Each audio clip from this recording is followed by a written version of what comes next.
Good morning students. Hindi की कक्षा में आप सभी का स्वागत है। आज हम पढ़ेंगे लोकोक्तियाँ तथा उनके अर्थ और वाक्य प्रयोग को। तो चलिए पढ़ते हैं। पहली लोकोक्ति है, अब पछताए होत क्या जब चिड़िया चुग गई खेत। इस लोकोक्ति का अर्थ होता है अवसर निकल जाने पर पछताना, और इसका वाक्य प्रयोग है, पहले तो परिश्रम नहीं किया, अब अनुत्तीर्ण होने पर रो रहे हो। अब पछताए होत क्या जब चिड़िया चुग गई खेत। अकेला चना भाड़ नहीं फोड़ सकता, इसका अर्थ होता है कि अकेले व्यक्ति कुछ भी नहीं कर सकता। वाक्य प्रयोग है, एक सच्चा जन नेता पूरे देश से भ्रष्टाचार को कैसे दूर कर सकता है, क्योंकि अकेला चना कभी भाड़ नहीं फोड़ सकता। अगली लोकोक्ति है, एक तो करेला दूजे नीम चढ़ा, जिसका मतलब होता है एक दोष होने के अतिरिक्त दूसरा और भी आ जाना।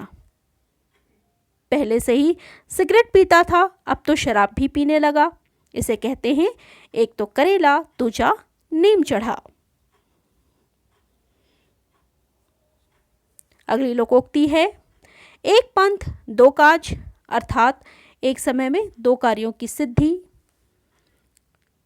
नीतू जयपुर परीक्षा देने गई थी, वहां के दर्शनीय स्थल भी देखकर आ गई। इसी को कहते हैं एक पंथ दो काज। अक्ल बड़ी या भैंस मतलब होता है शारीरिक बल की अपेक्षा बुद्धि बल श्रेष्ठ होता है। उसका मोटा ताज़ा शरीर देखकर सभी कहते थे कि परीक्षा में प्रथम आएगा, परंतु प्रथम आया दुबला पतला मोहन। किसी ने ठीक ही कहा है, अक्ल बड़ी या भैंस।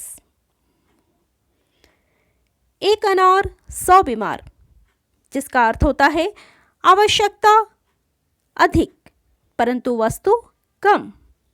वाक्य प्रयोग है, इस दफ्तर में लिपिक का एक ही पद रिक्त है, परंतु उम्मीदवार है 200।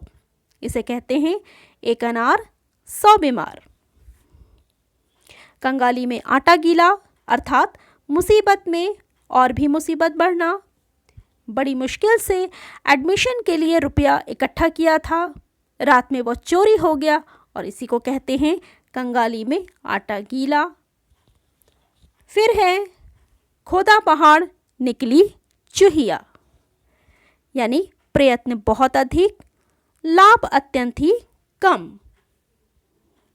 वाक्य प्रयोग है, उसने लाखों रुपए लगा करके व्यापार शुरू किया, पर केवल 500 रुपये मासिक का मुनाफा हुआ, और इसे कहते हैं खोदा पहाड़ निकली चूहिया।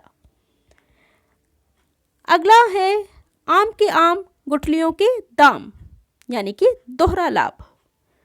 इस वर्ष मैंने परीक्षा में प्रथम श्रेणी प्राप्त किया और परीक्षा के बाद पुस्तक आधे दामों में बेच दी।